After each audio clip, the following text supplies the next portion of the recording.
සුබ දවසක් යනකොට ඉතින් අද තමයි රිච් ලීෆ් ගාඩන් channel එකට ඔයගොල්ලන් ආදරෙන් පිළිගන්නවා. ඉතින් මගේ මේ පිටිපස්සේ තියෙන්නේ ගෝල්ඩන් බෙල් මල් වැලක්. මම මේ සම්බන්ධව ගිය සති විස්තරයක් දැම්ම. ඉතින් ගොඩක් අය අහලා තිබ්බා මේ තියෙන්නේ බරල් පහුරු වැලක්ද මේ බරල් පහුරු මල්ද තියෙන්නේ කියලා. කියන්නේ ගොඩක් අය පටලවාගෙන වරද්දාගෙන අහලා තිබ්බා. ඇත්තටම නැහැ.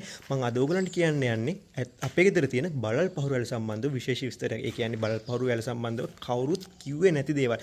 මේ පැලයක් හිටවන්න කලින් ඔයගොල්ලෝ මොනවද මේ සම්බන්ධව දැනගන්න ඕනේ කියලා මම විශේෂ කරුණක් ඔයගොල්ලන්ට කියන්න යනවා. මොකද මේ සම්බන්ධව කිසිම කෙනෙක් කියලා නැහැ. ඉතින් ඒ වගේම මේ මක් පිටිපස්සේ ගෝල්ඩන් බෙල් මල් වැල සම්බන්ධ සහ බරල් පහුරු මල් වැල සම්බන්ධව වෙනස්කම් මේ දෙක අතර තියෙන වෙනස්කම් මොනවද ඒ සම්බන්ධවත් කියන්න යනවා. ඉතින් තාමත් මගේ මේ YouTube channel එක subscribe කරලා නැත්නම් අනිවාර්යයෙන්ම subscribe කරලා තියාගන්න. ඒ වගේම මගේ travel channel එකක් තියෙනවා ලෝව සරන්නා කියලා. ඉතින් මේ තමයි මගේ travel channel එක ලෝව සරන්නා. ඉතින් ගොඩක් අය කැමති ඇති ලෝකෙ වටේ සිදුවෙන හැමදේම සම්බන්ධව පිළිබඳව දැනගන්න. ඉතින් මම ගොඩක් එහෙම ගියපු දේවල් මේකේ දාලා තියෙනවා. ගොඩක් විශේෂ දේවල්. ඉතින් ඔයගලන්ට පුළුවන් මේකත් subscribe කරලා තියාගන්න. එහෙනම් මතක ඇතුවම මගේ මේ gardening channel එක සහ මගේ travel channel එකත් අනිවාර්යයෙන්ම subscribe කරලම තියාගන්න. ඉතින් අපි තවත් වෙලාව ගන්න නැතුව යමු බරල් පහුරු වල පැත්තට. ඉතින් මේ තියෙන්නේ මගේ බරල් පහුරු වැල. මේ මම කලින් මේ සම්බන්ධ වීඩියෝ එකක් දැම්මා. නමුත් අද මම කියන්න යන්නේ ඊට වඩා වෙනස් දේවල්. මේ උඩටම ගිහින් තියෙන මගේ බරල් පහුරු වැල. මේක මේ විදිහට කඳ දිගේ උඩට අරගෙන මෙන්න මේ උඩමම යකඩ කෑල්ලක් ගහලා යකඩ කම්බියක් ගහලා ඒකේ තමයි ලස්සනට යවලා තියෙන්නේ. ඔයගලන්ට පේනවා ඇති මුළු පැත්තෙම බරල් පහුරු වැල ගිහිල්ලා තියෙනවා. ඉතින් අද මම ඔයගලන්ට කියන්නේ මේ බරල් පහුරු වැල සම්බන්ධ විශේෂ දේවල් මාත් එක්ක මේ වීඩියෝ පුරාටම රැඳිලාම ඉන්න. ඉතින් බරල් පහුරු වැල හදන්න ඉන්න ඕගොල්ලෝ අනිවාර්යයෙන්ම මුලින්ම කියන්න ඕන දේ තමයි එක්ක ඕගොල්ලෝ මේ බරල් පහුරු වැල හදන්නේ බිම නැත්තම් පෝච්චි එක. ගොඩක් අය තෝරගන්නේ බිම. ඉතින් බිම හදනවා නම් තියෙන එක කරදරයක් තියෙනවා. මොකද බරල් පහුරු වැල බිම හැදුවොත් මේ බරල් පහුරු වැල ඉතාමත් සීග්‍රේන් වර්ධනය වීමක් සිදු වෙනවා. ඕගොල්ලන්ට පාලනයෙන් ගිලිහිලා වර්ධනයක් සිදු වෙනවා. නමුත් අර මම ඉස්සෙල්ලා පෙන්නපු ගෝල්ඩන් බෙල් මල් වැල එහෙම පාලනයෙන් ගිලිහිලා වර්ධනයක් වෙන්නේ නැහැ. සාමාන්‍ය විදිහට වර්ධනය වෙන්නේ ඕගොල්ලන්ට ඉතාමත් පහසුවෙන් මේ මල් වැල පාලනයේ සහිතව වගා කරගන්න පුළුවන්. නමුත් බරල් පහුරු වැල ඒ වගේ නෙමෙයි. ගොඩක් හැමතිස්සෙම අතු දදා හැදෙනවා.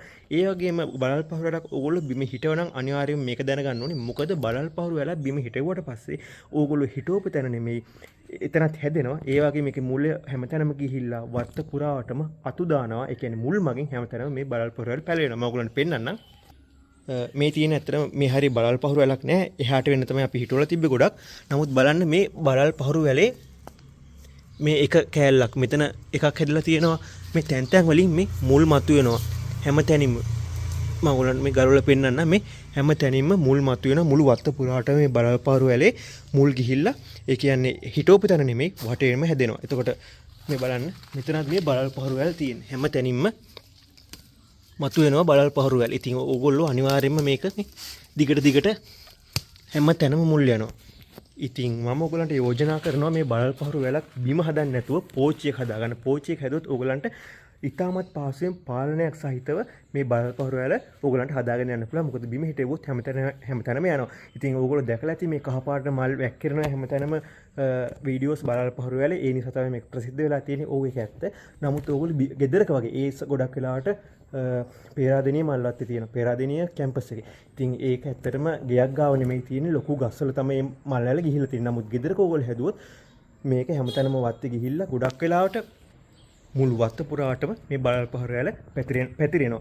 ඒ වගේම තමයි මේක හැමතැනම පැතිරෙන නිසා ගොඩක් වෙලාවට වත්තේ තියෙන පෝෂක කොටස් ඒ කියන්නේ වෙන ශාකත් එක්ක මේක හදනවා නම් මේ වැලේ මුල් හැමතැනම යන නිසා හැමතැනින් පැලවෙන නිසා ගොඩක් වෙලාවට පස නිසරුභාවයටත් ලක් වෙන්න පුළුවන්.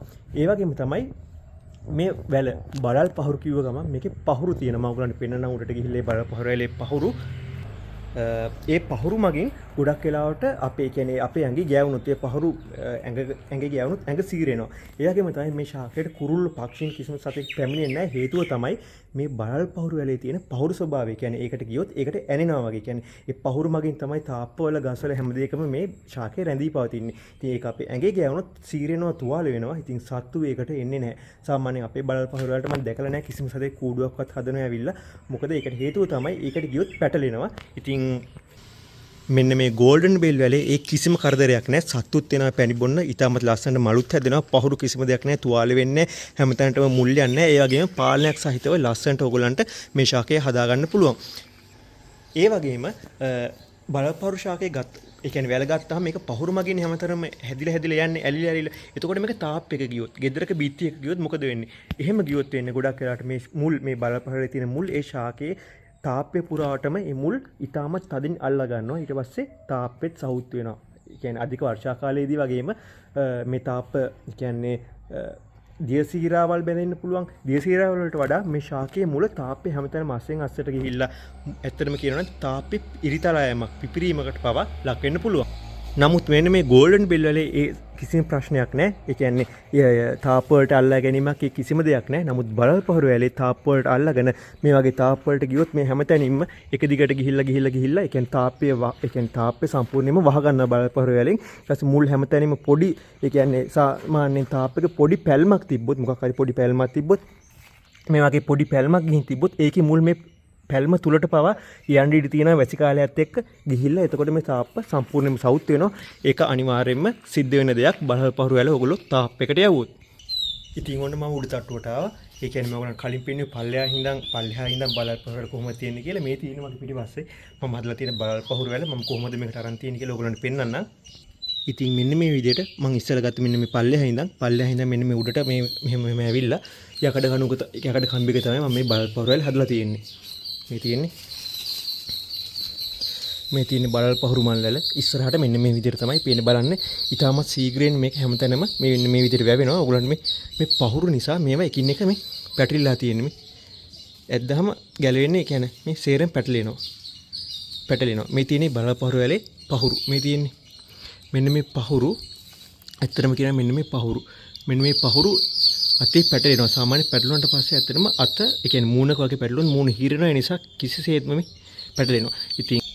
ඉතින් ඕගොල්ලෝ මේ වැලක් හදද්දී ඒ කියන්නේ සාමාන්‍යයෙන් එහෙම යනවා නම් අපි හරිය නිතරම ඒ හරිය හදන්න එපා. මොකද හැමතිස්සෙම මූණේ පැටලිලා මූණ සීරීමකට පවා ලක් වෙන්න පුළුවන්. මොකද මම මේක අස් කරන වෙලාවල් වලට ගොඩක් වෙලාවට මගේ ඇඟේ මේක පැටලෙනවා. මූණේ පැටලිලා මූණ හීරලා තියෙනවා ගොඩක් වෙලාවල් වලට. ඉතින් අනිත් දේ තමයි මේ තියෙන්නේ ගෝල්ඩන් බෙල් මල් වැලේ මලක්. එතකොට මේ තියෙන්නේ බලල් පහරු මල් වැලේ මල්. මෙන්න මේ විදිහට මුල් ශාකේ පුරාටම මේක ලස්සනට හැදෙන නිසා තමයි බලල් පහරු මල් වල ගොඩක් ප්‍රසිද්ධ. ඉතින් සාමාන්‍යයෙන් බලල් පහරු මල් වලක මෙහෙම මලක් පිපුණාට පස්සේ එක දවසක් ඒ මල හැලෙනවා ඒ දවස ඇතුළත. ඉතින් ගෝල්ඩන් බෙල් වැලේ මේ වගේ මල් සාමාන්‍යයෙන් සති දෙක තුන පවා ලස්සනට තියෙනවා. එක දවසින් හැලෙන්නේ නැහැ. ඉතින් ඒකත් ලොකු ප්‍රයෝජනයක්. මලේ තියෙන කල්පවැත්ම මෙන්න මේ බලල් පහරු මල් වලට වඩා ගෝල්ඩන් බෙල් මල් වැලේ ගොඩක් ඒ කියන්නේ කාලේ දිගයි. ඉතින් ඒ නිසා ගෝල්ඩන් බෙල් මල් වැල කල්පවැත්ම අතින්ද ගොඩක් වෙලාවට මල් වල සෑහෙන්න වටිනවා. ඉතින් සාමාන්‍යයෙන් මෙන්න මේ විදිහට ශාකේ පුරාටම ලස්සනට මේවා මල් පිපෙන නිසා ගොඩක් වෙලාවට කට්ටිය ගොඩක් හිතන්න පුළුවන් මේ බලල් පහරු මල් වැලේ නිතරම මේ මල් පිපිලා තියෙනවා ගොඩක් කල් කියලා. එහෙම නැහැ. සාමාන්‍යයෙන් මේක මලක් උදේ පිපුණොත් රෑ වෙද්දි ගොඩක් වෙලාවට පරෙලා වැටෙනවා. ගොඩක් පිපෙන නිසා තමයි හැමතිස්සෙම ඔයගොල්ලන්ට බලා ගන්න පුළුවන් මේ ශාකේ මල් ගොඩක් පුහුටු වෙන නිසා තමයි නිතරම ඒ මල් පිපෙන කාලට ඔයගොල්ලන්ට මෙතන බලා ගන්න පුළුවන්. එතකොට අනිත් එක තමයි මේ ශාකයක් මෙන්න මේ විදිහට උඩ බැල්කනියට ඔයගොල්ලෝ ගෙනල්ලා හැදුවොත් මෙතන නිතරම කොළ හැලෙනවා. ඔයගොල්ලන්ට මේ පේනවා මේ මං අතු ගාලා තියෙන දැන් දවස් දෙක තුනක කලින්. නමුත් නැවතත් මෙන්න මේ විදිහට කොළ හැලලා තියෙනවා. ඔයගොල්ලන්ට මම පෙන්නන්නම්. මේ කොළ සෑහෙන නිතරම කොළ හැලෙනවා.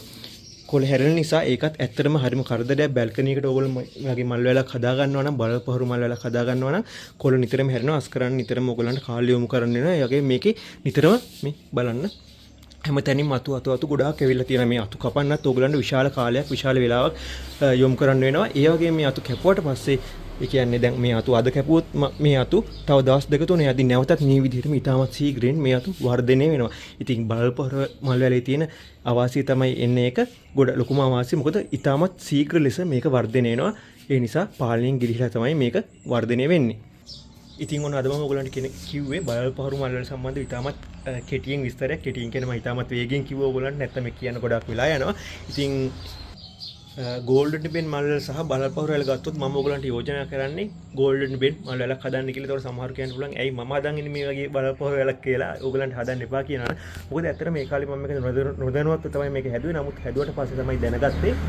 ඒ කියන්නේ මේකෙන් මේ කොයි වගේ වැලක්ද ලස්සනට තිබ්බට මේකෙන් වෙන අනික් ඒ කියන්නේ අපහසුතාවයන් මොනවද කියලා මම මේක හැදුවට පස්සේ තමයි දැනගත්තේ. ඒ නිසා මම ඔයගලන්ට දැනුවත් කරේ හදපු කෙනෙක් විදිහට මේක ලැබුව අත්දැකීම විදිහට ඔයගොල්ලෝවත් මම මේක සම්බන්ධව දැනුවත් කරේ. ඉතින් ඒ නිසා අනිවාර්යයෙන්ම ඔයගොල්ලෝ ගෝල්ඩන් බෙල් මල් වැලක් වත්තේ හදාගත්තත් මෙන්න මේ බලල් පහරු මල් වැලක් නම් බිම හදාගන්න එපා. මම ඒ කියන්නේ සාමාන්‍ය පොඩි ඉඩ කඩගෙන මොකද සාමාන්‍යයෙන් මේ වගේ හැදුවොත් හැමතැනම මේ බලල් පහරු මල් වල හැදෙනවා. මම ඔයගලන්ට ඉස්සෙල්ලා පෙන්නුවා. ඒ නිසා මම ඔයගලන්ට යෝජනා කරනවා මේ බලල් පහරු මල් වලක් හදනවා නම් අනිවාර්යයෙන්ම පෝච්චි එක හදන්න බලන්න. ඒ කියන්නේ සාමාන්‍ය පෝච් එක වගේ හදුවොත් ඔයගලන්ට ඉතාමත් සාර්ථකව මේක හදා ගන්න පුළුවන්. බිම හදනවා වගේම සාමාන්‍යයෙන් ඒ කියන්නේ පෝච් එක පොඩ්ඩක් විශාලව ගන්න. එතකොට මේ විදිහට බලපහුරු මල් වල හදා ගන්න පුළුවන්. ඒ වගේම මුල් පෝච් එක පුරාට මල්ටි විදිහටත් ඔයගලන්ට හදා ගන්න පුළුවන්. ඔයගලන්ට කරන්න ඕනේ නිසි ජල කළමනාකරණයක් සිද්ධ කරන එක. ඒ බලපහුරු මල් වල පෝච් එක හැදුවොත් මොකද අනවශ්‍ය විදිහට පෝරු වමනා කරන්නේ නැහැ. බලපහුරු මල් වලට හැදෙන්නේ ඉතාමත් ලස්සනට හැදෙනවා සාමාන්‍ය පෝර යොදා ගත්තට පස්සේ. ඒ නිසා හොඳ ජල කළමනාකරණයක් ඔයගොල්ලෝ යෙදුවොත් පෝච් එක හදලා බලපහුරු මල් වල ඔයගලන්ට ඉතාමත් සාර්ථකව මේ මල් වල වර්ධනය කර ගන්න පුළුවන්. ඉතින් ඕගලන්ට මේ සම්බන්ධව මොන හරි ගැටලු තියෙනවා අනිවාර්යයෙන්ම මේකට කමෙන්ට් එකක් දාලා අහන්න. මොකද ගොඩක් අය මම කලින් දාපු වීඩියෝ එකේ සාමාන්‍ය golden pen මල් වල සම්බන්ධව මම කලින් වීඩියෝ එකක් දැම්මේ. එතකොට බලපහුරු මල් වල ගැන අහලා තිබ්බා. මම මීට කලිනුත් බලපහුරු මල් වල ගැන වීඩියෝ එකක් දාලා තිනවා. ඔයගලන්ට පුළුවන් සර්ච් කරලා බලන්න මේ බලපහුරු මල් වල සම්බන්ධ වීඩියෝ එක. ඉතින් අනිවාර්යයෙන් මගේ මේ channel එක subscribe කරන්න. ඒ වගේම මම කිව්වා වගේ මගේ travel channel එකත් subscribe කරලා තියාගන්න. මේ සම්බන්ධව මොන හරි ගැටලුවක් තියෙනවා ඔයගොල්ලෝ අනිවාර්යයෙන්ම මට කමෙන්ට් එකක් දාලා අහන්න. මම අනිවාර්යයෙන්ම reply කරනවා. ඒ වගේම මම ඔයගොල්ලන්ට තව දෙයක් පෙන්නන්න.